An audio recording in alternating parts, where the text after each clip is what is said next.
नाज़रीन, आप देखिए इस पैकेज में किस तरह वाटर एंड सीवरेज कॉरपोरेशन और रेंजर्स ने पानी चोरी के खिलाफ मुश्तरका जो है कार्रवाई की। आइए इस पैकेज में देखते हैं। 15 सितंबर 2023 को सिंध और जॉइंट एपेक्स कमेटी के फैसले में मुख्तलिफ गैर कानूनी सरगर्मियों के खिलाफ सिंध रेंजर्स को जिम्मेदारियां दी गई।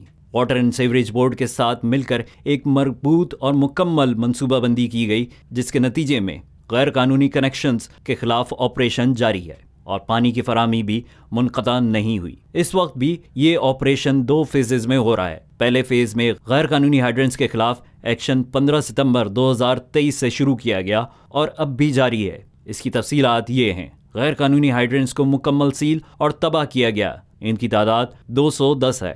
गिरफ्तार मुल्जिमान जो पुलिस के हवाले किए गए, इनकी तादाद 177 है।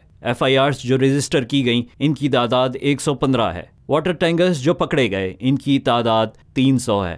फेज 2 में गैर कानूनी कनेक्शंस के खिलाफ मीठे पानी की सप्लाई लाइन से कनेक्शंस के जरिए चोरी के खिलाफ ऑपरेशंस की तादाद 147 है। तकरीबन 600 गैर कानूनी कनेक्शंस 205 गैर कानूनी हाइड्रेंट्स से मुंसलिक पाए गए। लांडी, कोरंगी, यूसुफ गोट, नाजमाबाद, पुराना गोरीमार, तीन हट्टी और लसबेला के इलाकों से 184 गैर कानूनी और तिजारती घरेलू कनेक्शंस पकड़े गए। जुनूबी लियारी नदी के किनारे से 73 गैर कानूनी कनेक्शंस पकड़े गए, जो कि ज़ेरे ज़मीन बोर को पानी सप्लाई कर रहे थे। इसमें super highway industrial area, Liaquatabad और नश्तर रोड का एरिया शामिल है।